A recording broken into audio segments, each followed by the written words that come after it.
Welcome to FranklinCovey's Be a Better Leader podcast.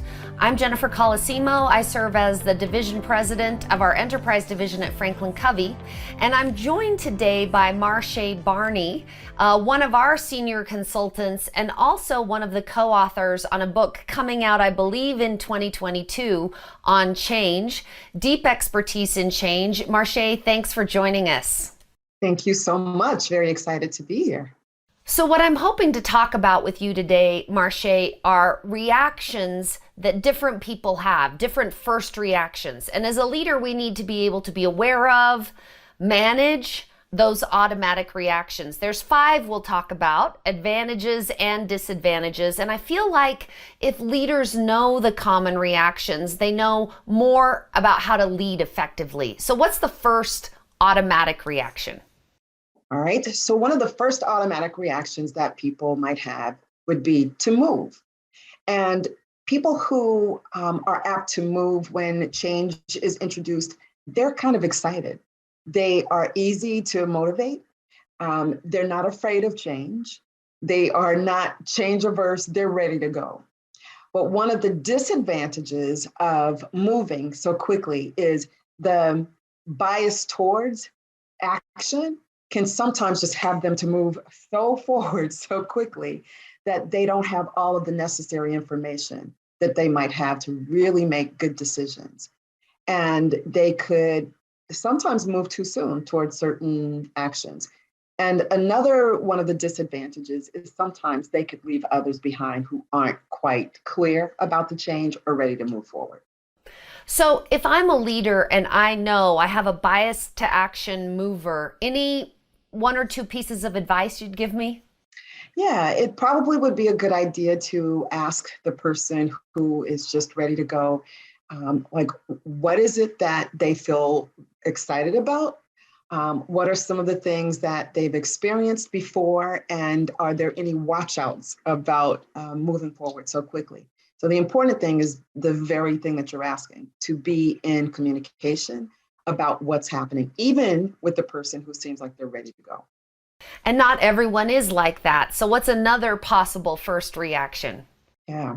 So then there is the person who might minimize change. And the person who minimizes needs to know exactly what is expected of them. We say that they often think to themselves, just as little as possible. They want to do as little as possible and as much as necessary to move forward. So one of the things about the person who minimizes is that they want to focus on what's necessary. So they are focusing on getting things done, but they want to avoid anything that causes too much disruption. They'll try new things, but they may not be all in. So one of the disadvantages of the person who minimizes is that they may not be as committed, obviously, and it could actually diminish results. So they're doing things, but it's not yielding the greatest outcomes. And by the way, this is one of those opportunities for a leader to also tap in with that person to find out what's happening, what might be preventing their full engagement, because it could actually have an impact on other people. Understood. And at least the person who's minimizing is doing some of it, doing the minimum. Like you said, commitment may not be where it needs to be. It may not be getting us to the maximizing of what we need for the change. But there's also those that just outright wait. Tell me a little bit more of people who wait. All right. It's interesting because for years I used to be that person. So the person who's waiting, and I'm beyond that, which is such a good thing, but the person who waits is not going to do anything immediately. They are a little bit change averse, maybe, and they're wanting to see how others navigate through the change process, how it's working for them.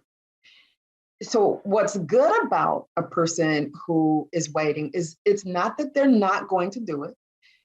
They're just trying to see, they're a little bit leery perhaps, and they are asking good questions most of the time regarding what is happening. They're not going to be all in yet because they are trying to carefully consider what's happening, what's at stake, what it means for them. The disadvantage to the person who is waiting is time is also not waiting, right? So it's slowing things down, and it's taken a longer time to get to the point of decision, and the adoption process is taking longer, and this is costing, right? So it can impact others' progress, because when change is happening, a leader needs everybody to be all in. And so that, obviously can be a little bit of slowdown, not just for that individual, but for an entire team potentially. So as a leader, the first three we've gone through, as we said, we're going to cover 5, move. I'm like, okay, good hints. Make sure they have all the information. Minimize. They're starting to move and we can see, and the waiters may be slow, but they ask some good questions. So far, I'm thinking, okay, it's good when I map people and I know these are coming and I know how to lead through it. But the next 2 seem harder on the face of it. So as we look at the next 2, I'm looking forward to hearing some of the advantages. Let's talk about those that resist. Yes. So a person who resists does not want to go with this change, right? They don't like it. And oftentimes they try to enroll other people in their own resistance to fight against it. Sometimes they do that privately with conversations, side conversations, and sometimes they're very overt or public conversations. Now, it does seem a little bit challenging to think that there could possibly be advantages to that, but there are a couple. A person who is resisting causes us to think about what they're wondering, like, what's behind the change? And they are actually eager themselves to seek alternatives. They don't want it, so they're looking at what are some other options. So that's something that you might consider.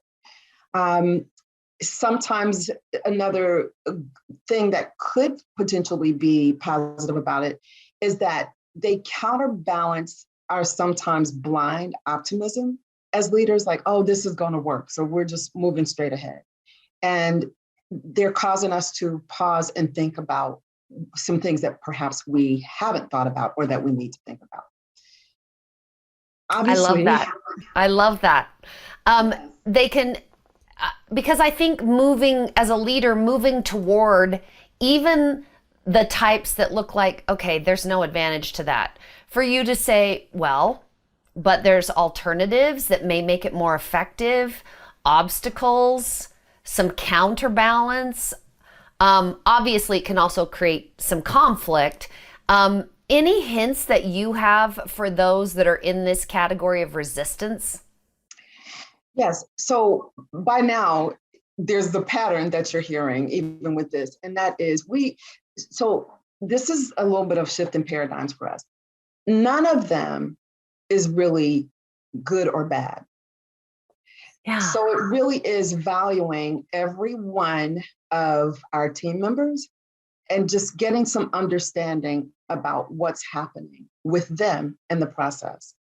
So the person who is resisting is as valuable in that we want as leaders to have conversations with them to understand what's going on, what's happening, what is it that you don't like, what suggestions do you have, right? And validate, what they may be feeling and try to engage them in moving forward.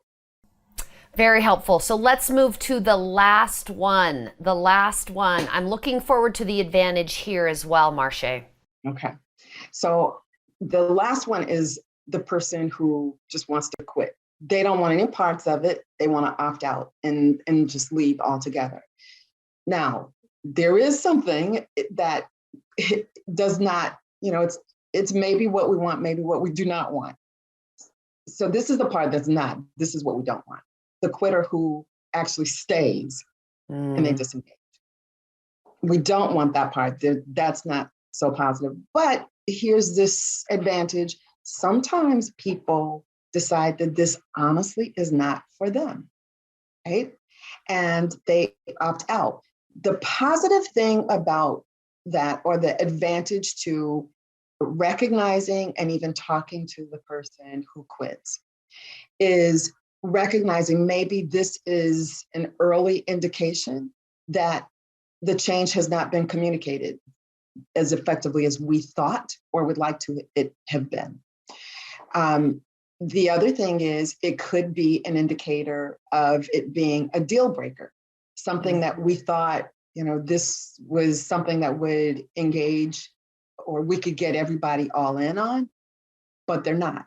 And those are some things that should be considered from the start. So those are the advantages. It's not all for naught. The disadvantage of the quitter is it could cause fallout, and we could lose a lot. And the other thing for the individual who does not want in and who quits, it could be that when they face harder things, they don't grow. But again, it's something to consider. Maybe if somebody is not going to be all in, it's not the worst thing that a person decides that this isn't for me. I really appreciate that, Marché. Thank you so much for joining us.